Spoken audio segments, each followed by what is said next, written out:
Aký rozdiel medzi slovíčkom cieľ a účel? Cieľ je to, kam vlastne idem. Cieľ je, kam sú smerované moje snaženia. Kde sa chcem vlastne dostať. Však? Poznáte rozprávku o červenej čiapočke? Karkulke, poznáte? Malé, krásne dievčatko, tam je červenú čapicu, vošlo do lesa a čo bolo jej cieľom? Kam chcela dôjsť? Kam chcela dôjsť? Babičke, tak horáre tam bola veselá. A prečo tam vlastne išla? Podľa rozprávky, čo bolo s babkou? Došlo i víno. A toto ľudia často hovoria.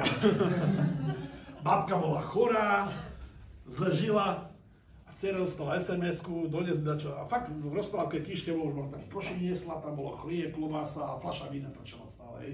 Takže sa mi to furt páčila babka alkoholík, ale dobre, to je iný príbeh. Ale viete, čo je zaujímavé?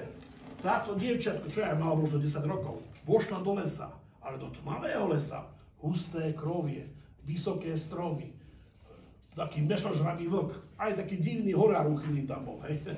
Aj tak tam vošla a išla, sa prebejela cez tie prekážky a nič ju nemohlo zastaviť. Jej cieľ bolo dôjsť do horárne. Ale prečo tam išla? Lebo chcela pomôcť starej mame. Tomuto hovoríme účel.